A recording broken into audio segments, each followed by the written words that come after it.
Welcome to Good Goodbyes, the funeral facts podcast. We are really glad you found us. In this podcast, me, Simon, a funeral director, and me, Tina, I'm an independent celebrant. We're going to discuss all things funeral in an informal space to demystify what happens when we say goodbye. Based on your questions and queries, Si and myself are two industry professionals that are going to chat through the hows, whats and wherefores. We actively work in the funeral industry in Devon in the UK. So, we hope you enjoy the episode ahead. Welcome to Good Goodbyes.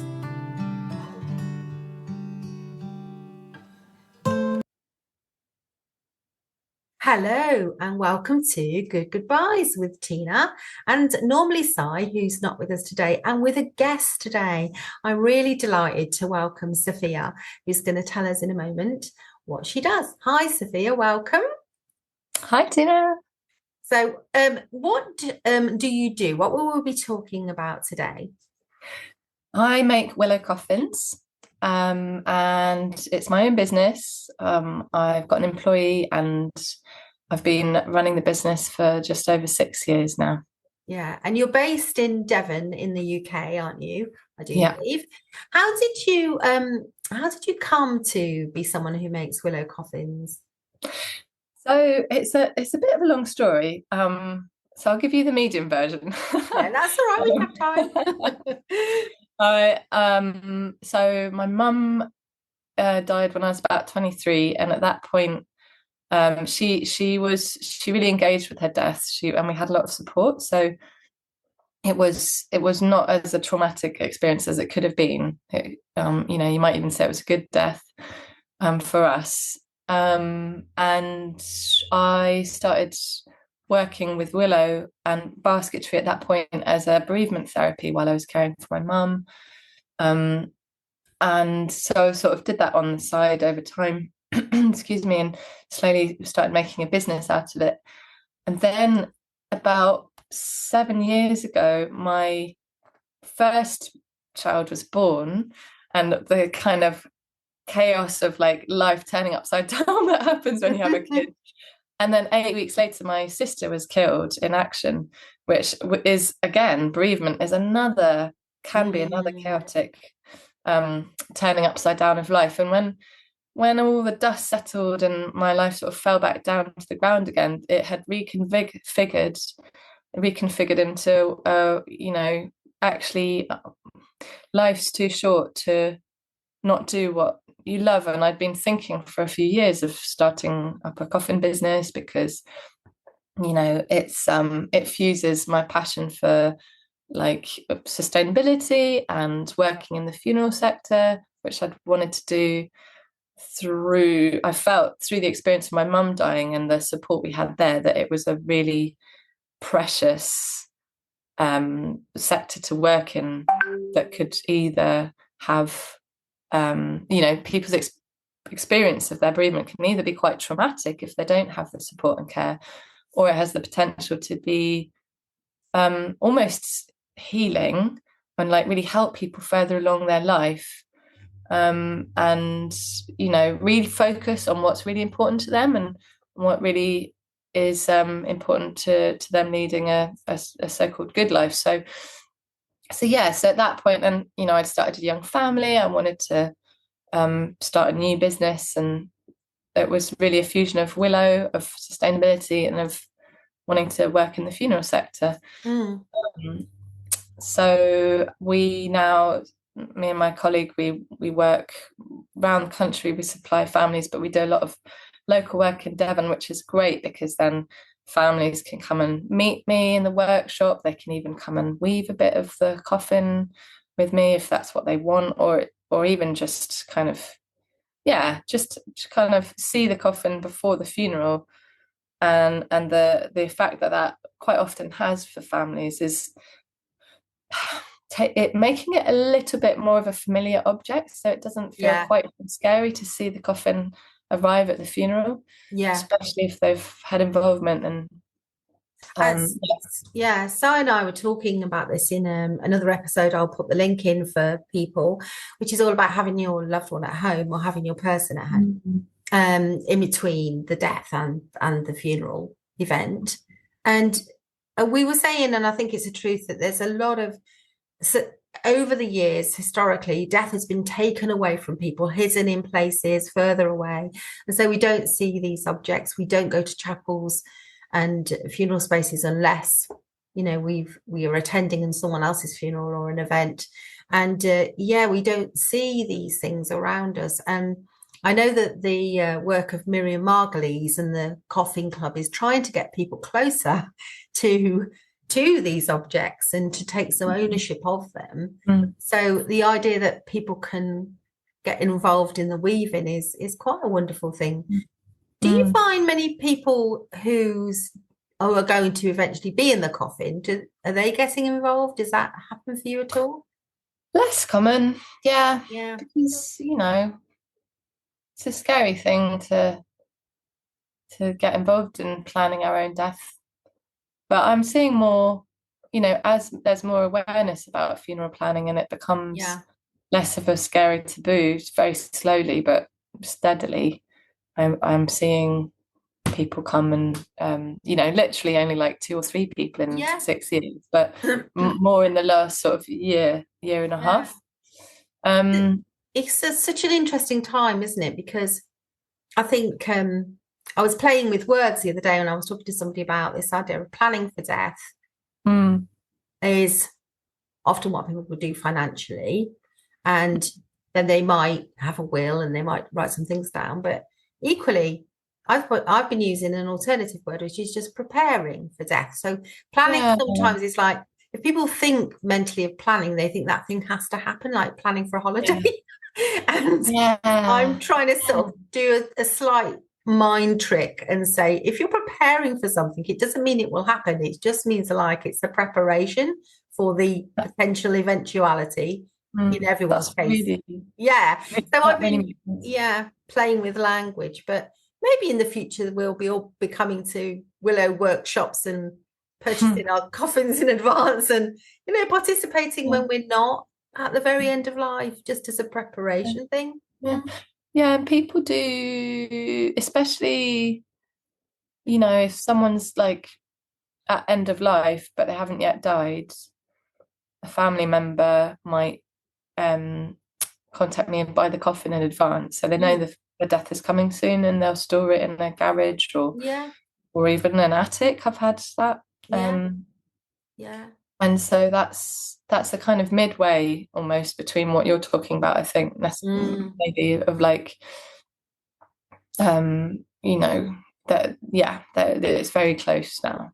And but at the same time, the family don't want to be caught out by having to deal with all the practicals right at the point where they're just also really facing their grief. So I really like that, preparing. I'm going to start using that. So are people interested particularly in where you source your willow or those kind of information? So they are, because a big part of what we do is about sustainability and green funerals and having our lasting action, our lasting impact on the world being something that's kind of life supporting. Although I appreciate that's not a priority for everyone, and that's absolutely fine and acceptable too.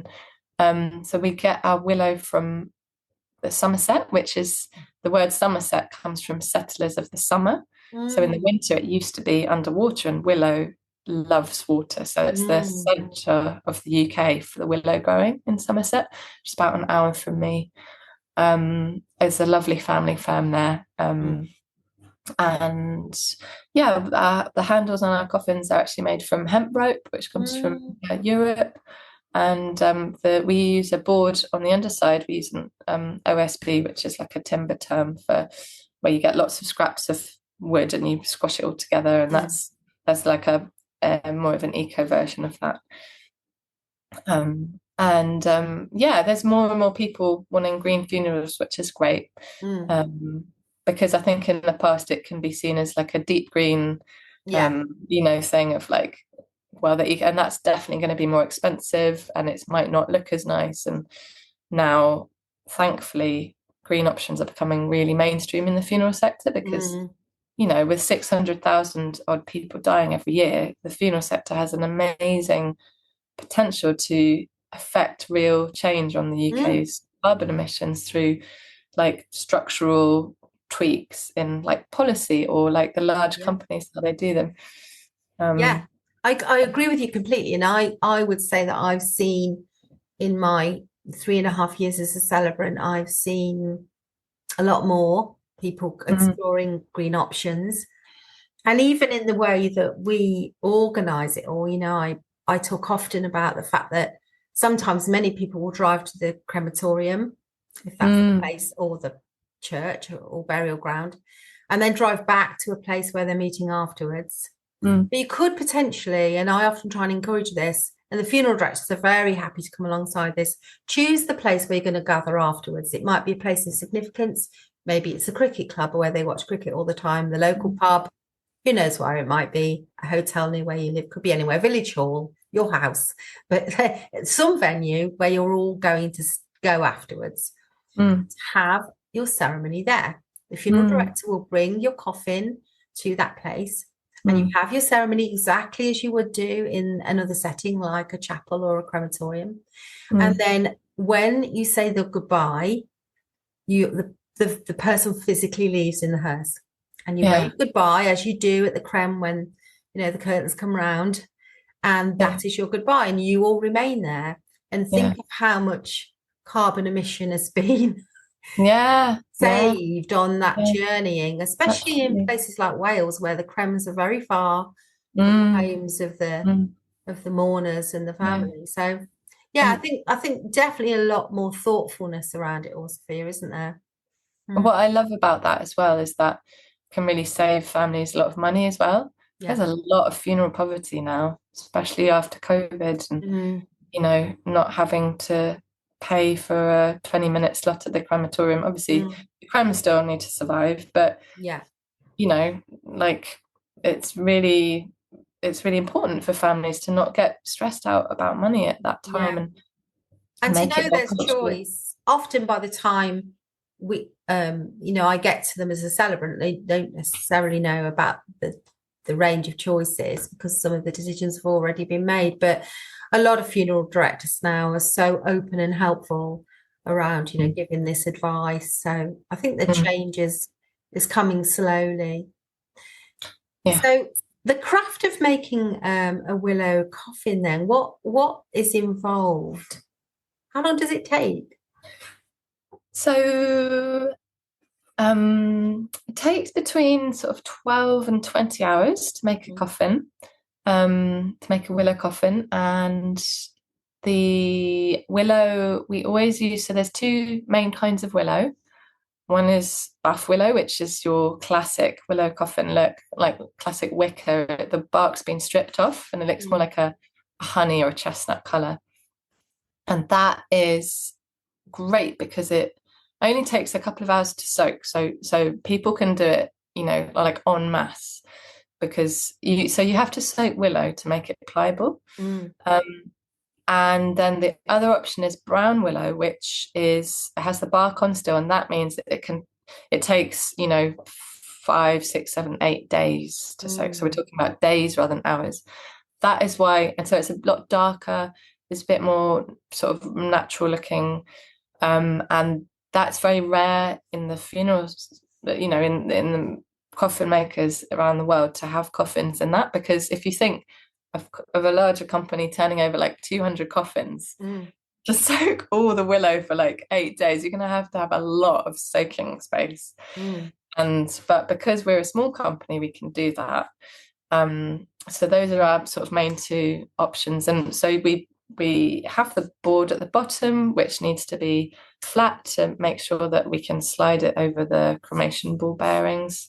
With 80% of funerals cremation, it's really important that they are compliant with cremation needs.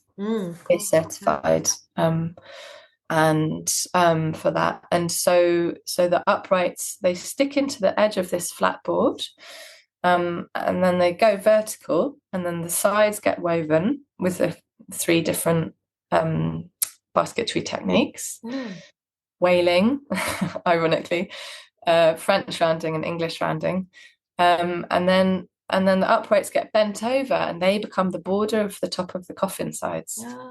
So in a basket, it's really important. That's a basketry technique. And it's really important that the border of a basket is made up of the sides that have just bent over at right angle, because otherwise, if you have a handle, like if you think of like a foraging basket or like a shopping basket, basically, you've got your hand on that bow handle, and the weight in the basket, and the handle will just pull up because the sides, all the willow will just slide up off the top of the basket. So you need that the uprights bent over at a right angle to create that lid. So anyway, it's the same with the coffin, and then the lid is, we make ours with a plait around the edge of the lid, and we fix them with toggles.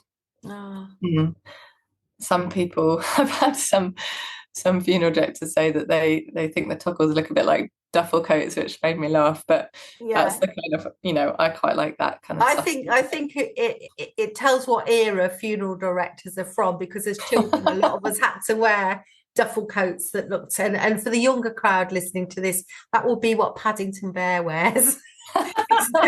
the things at the front of his coat. But there's something quite accessible about a willow coffin. When I see them, they always make me want to touch them, and they feel very natural and in keeping with everything that's happening. There's something special about them. And it feels, it's kind of like a familiar household item, like a basket. You might like have a wood basket, or have a basket for your eggs or something like that, or like a bike basket. So it's more of a familiar object where you don't necessarily have something that looks like a traditional standard veneer coffin in your house necessarily. And I suppose, the fact that there's been a basketry tradition in this country, people like that kind of, it's got some heritage to it and craftsmanship, and not for everyone, but for some people, they like that, it's me and my colleagues female as well, so it's like a female run business, which isn't of interest to everyone, but I think some people like that about what we do, because there aren't that many coffin companies that are run by women. What's your colleague called, Sophia? We could give her a shout out. Abby. She's based in the East Midlands, Lincoln. Hello, Abby. You're bound to listen to this. So those are nice things, aren't they? And how did you learn the craft then, Sophia? Did you have to go away somewhere and find out how to do it, or? And I'll just say, while I'm on the topic of Abby, she's a grave digger, and she worked in burial grounds, so it was like a perfect combination. She works for funeral directors up in the north, so we really bring different sides to the same thing. I've got a background in basketry. So what was your question? I wondered if you had to learn if you had to learn the craft in a certain way, or how you learned those traditions, I guess. Sure. So I studied with a willow coffin maker in Sussex, who weirdly I went to school with, that I didn't remember until I arrived. But my daughter she was 12 months old, so for a couple of the days she was in a sling on my back. Well, I didn't have childcare, so my kids, she's now 7, and I've got a 4-year-old as well. They've really come along with me. They've, I've either been doing the business with them in the sling, or like pregnant, or sometimes at certain points in their development they've been sitting in the coffin as a crash, to keep them contained in the dusty workshop while I work on another coffin. So it's I really love that. Now they're both at school, but there's that kind of the beginning of life like being woven into the end of life work as well. And I think it's so important to, when we think about death in a way that doesn't feel scary and like this, this as part of maybe feeling apprehensive about death, we can also see it as part of life, and you can't have life without death. And I think that a lot of cultures around the world that have a bit more of an integrated view on death, it's very much more embedded in the renewal of life. And where you see people being able to manage that idea of, you know, living within the moments of death, it does enrich things for them or gives them something which they can own. I told the story before, but I'll mention it again, where I went into a home and they had a Monopoly table at the end of the bed of the person who was, you know, actively dying within a few days of when I saw them. And they were saying, oh, you know, the whole family just loved Monopoly and they were all playing Monopoly. And he was dictating to them what properties they should be buying quite close to the end. And even when I went in closer to when he was, you know, less conscious, sleeping more, breathing more softly, not joining in an active way, they were still playing Monopoly, and that board stayed out until after his death. Wow. And it was a great example here in the UK, in a society where we often don't behave like that, of them just living around this moment of death and dying. It was a really special thing, actually. So what a lovely thing to think that the children are kind of, you know, having that awareness. And we've done episodes about children here as well, and what their awareness of death is, and had experts talking about that. And my daughter, who's 21, has grown up with a mum who worked in a hospice who talks all the time about death and dying and what we might want for our funeral. She's chipped in with what she might like at 21, which is probably unusual. But you can't see it's not doing anything detrimental, I guess. No. When my kids were very little, they used to think that baskets were called coffins. Should we take a coffin to the shop? Bless them. In fact, did you know that the old French word for a basket is coffin? So I think that might be one of the ways that one of the etymological roots for the word coffin comes from a basket. It's interesting. We often have kids come with us when the families come and get involved in the coffin, and I just it's such a precious thing to have. Like, maybe the families might bring a picnic along, they're coming over lunchtime, and the kids will be running around you know, on the floor of the workshop around their grandpa's coffin or whatever, and it's really one of the most important things for me to have kids involved. What a great way of removing the fear and accessing all the other feelings that we might have instead. Brilliant. And can they be individualized, Sophia? Because there are things you can do as you're weaving that make them individual. Absolutely, we had a family recently that the woman who died, she loved wearing bright clothing, so they actually bought loads of strips of materials. Well, we cut the materials up when they were there together, and I wove them in, and they wove some as well into the coffin, so it had like loads of bright tassels, like really incredible colors. I think she made clothes or something, and I've had people, I've gone to people's land if they've had some willow on their land but they're too ill to harvest it themselves.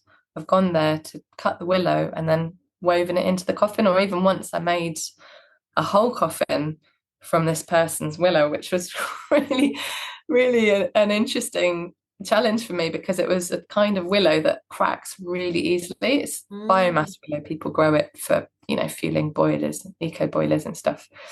And what happened was this because willow has loads of growth hormones in it. It's really regenerative anyway. It grows really fast. But this willow grew the fastest of like all the varieties possible. So between making the coffin with this man's daughter, she came down for the week, made it with me, and his need, because I stored it in my workshop, it started shooting. Oh, wow. So it had all these leaves on, and it was like the most amazing metaphor. And he was buried on his land, and we were joking about the coffin growing out of his land, but it wouldn't happen because, you know, it's a couple of feet under the surface of the ground. But so there's loads of ways, and that personalization is so important, because then it really helps people feel like the funeral and the coffin is reflectant of their loved one, which adds the meaning. And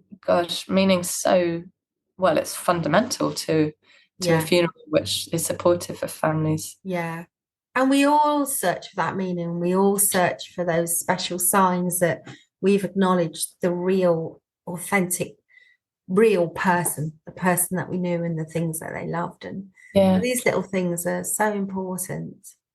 So if we had any land and we were planting willow, is there certain varieties we ought to try and plant then? Yeah. So there's loads of different varieties. Any of the basket tree varieties, because they're really flexible. And the most common is something called black maul, Maul. But different parts of the country, you'll have different willow varieties that are more adaptable to that weather. But it's a really great crop for because often it like I mentioned, it loves water. So if farmers or people with land have like boggy areas that aren't productive in other ways, you just need to fence it from the deer, because the deer love to munch it and then it doesn't grow great. But what's amazing with willow is that you cut it every winter, and then it's called coppicing, and the shoots regrow from that stump or stand or stall, it's sometimes called. And so rather than a solid wood coffin where you cut a tree down and then that's the tree, with willow you're creating something that is made from renewable material that grows. It's only 1 year's growth, and you cut it in the winter, because in the winter the trees, all the sap, most of the sap goes down into the roots. So it doesn't harm the stand of willow so much to cut it, to coppice it. And it's like a really lovely metaphor for like renewal and growth, and also to have something that you cut each year and it just grows back. And willow is also an amazing supportive tree for biodiversity. So there are a lot of different caterpillars and therefore butterflies that feed on willow. So it's supportive for wildlife as well. And is there anything else you want people to know about willow? Well, it's got some really lovely symbolism in ancient Roman and ancient Greek times. So you've got the weeping willow. The willow was the tree of Hades, which is the carer of the underworld in Greek mythology. And it's been used symbolically for around death and bereavement for centuries. So it's really interesting that now you're seeing like a lot of willow coffins being made. And it's just a beautiful material. It's really flexible, and I often make things for families out of the ends of the willow that can't be used in the coffin, like little bird feeders or flowers. I just love what I do, and I think that we're in a really interesting time in the funeral sector where there's a lot more personalization. There's a lot of startups, and and I just think people are really the kind of the concept of like what is a respectful, dignified funeral, and is like becoming so much more relaxed. And it's a really exciting time to be able to support families in such a tricky, painful time in their lives. I never, my mum died when I was, like I mentioned, when I was 20, and I never felt like, it's a really interesting balance. But being any professional in the funeral sector, you've got to be a really, really solid balance of compassionate and open, but also professional and boundaried and contained. And in any compassionate profession, like being a nurse as well, it's that, isn't it? I mean, that's such a great summary of what you bring and what good folk bring to the industry. Really, is that balanced way that you've spoken of. And I know that willow does have a magical place in lots of people's hearts. I know that Celtically, It's seen as a tree of enchantment, seen as a very magical tree. I know it stops soil erosion. I don't know many other things about it. So I've had a great education talking to you. Thank you so much. But I think, more people are reaching for these kind of solutions for themselves and their families. So definitely worth thinking about. I would put, for our listeners, I will put in the show notes links to Sophia's business, also links to other information about Willow. Might just want to be a bit more interested about that. So you will be able to know how to contact Sophia. And your company's called Wovenfarewells coffins. Perfection. Thank you so much. It's been an absolute pleasure having you join us here today. Thank you, everyone. You have been listening to Good Goobyes with Tina and Sophia. Thanks for listening. You've been listening to Good Goobyes, the Funeral Facts podcast. Please do like, subscribe, comment and share. Drop any questions on our social media, on Instagram, or in the text option in the show notes. Si and I are qualified professionals, but we always advise our clients to seek any additional support from medical practitioners if they need to. And we hope you enjoyed this episode. Stay well and be kind to one another.